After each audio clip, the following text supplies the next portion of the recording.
So বন্ধুরা, যারা আইফোনের মাধ্যমে নাম্বার সেভ করতে পারেন, আজকের ভিডিওটা কিন্তু তাদের জন্য। তো আজকের এই ভিডিওতে কিন্তু আমি আপনাদেরকে দেখাই দেবো কিভাবে আপনার কন্ট্যাক্ট নাম্বারগুলো কিভাবে আপনারা সেভ করবেন। তো যারা কন্ট্যাক্ট নাম্বারগুলো সেভ করতে পারেন না, আজকের এই ভিডিওতে কিন্তু A to Z আপনাদেরকে দেখাই দেবো। তো চলুন শুরু করা যাক।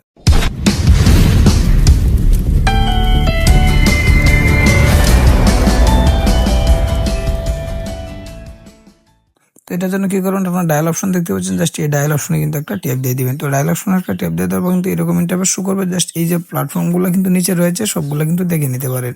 দেখে নেওয়ার পর কিন্তু এই জায়গায় দেখতে পাচ্ছেন কিবোর্ড, জাস্ট এইটাতে কিন্তু আপনার নাম্বারগুলো সেভ করে নেবেন, যে নাম্বারটা আপনি তুলতে চান। তো দেখেন আমি কিন্তু একটা নাম্বার অলরেডি তুলতেছি, জাস্ট আমি আপনাদেরকে দেখানোর জন্য। দেখেন অলরেডি কিন্তু আমি একটা নাম্বার তুলে নিয়েছি। এটা কিভাবে সেভ করবো দেখেন, এই যে নাম্বারটা কিন্তু আমি উপরে তুলে নিয়েছি। তারপরে যে দেখতে পাচ্ছেন menu icon, plus icon, just এটাতে কিন্তু একটা ট্যাপ দিয়ে দিবেন। তো এটাতে একটা ট্যাপ দিয়ে দেওয়ার পর কিন্তু এই জায়গায় প্লাস আইকন দেখতে পাচ্ছেন, just new contact name, just আপনি কিন্তু এটাতে কিন্তু উপরে এটাতে কিন্তু সিলেক্ট করে নেবেন। সিলেক্ট করে নেওয়ার পর কিন্তু এরকম ইন্টারফেস শো করবে।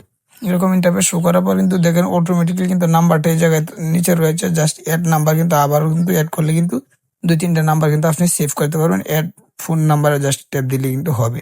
তারপর আপনি কিভাবে নাম্বারটা সেভ করবেন, জাস্ট উপরে কিন্তু আপনার নামটা দিয়ে নেবেন। দ্বিতীয় নাম্বারে কিন্তু আপনার যে টাইটেলটা রয়েছে সেই টাইটেলটা কিন্তু দিয়ে নেবেন। তো দেখেন আমি কিন্তু টাইটেলটা আর নামটা কিন্তু বসিয়ে দিই। তো দেখেন আমি কিন্তু নামটা বসিয়ে দিলাম। নামটা বসিয়ে দেওয়ার পর কিন্তু দেখেন নামের প্রথম অক্ষরটা কিন্তু এই জায়গায় কিন্তু অলরেডি কিন্তু শো করতেছে। তো এখন যদি চান আপনি এটা চেঞ্জ করে ফেলতেন, জাস্ট এড ফটোতে একটা ট্যাপ দিলে কিন্তু আপনার গ্যালারিটা শো করবে।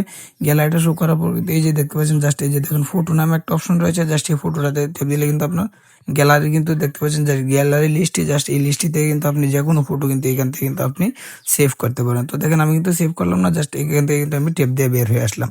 তো নামটা সেভ করার পর এই জায়গায় দেখতে পাচ্ছেন দেখেন রাইট চিহ্ন চলে আসছে, জাস্ট আপনি কিন্তু রাইটে কিন্তু একটা টেপ দিয়ে দিবেন।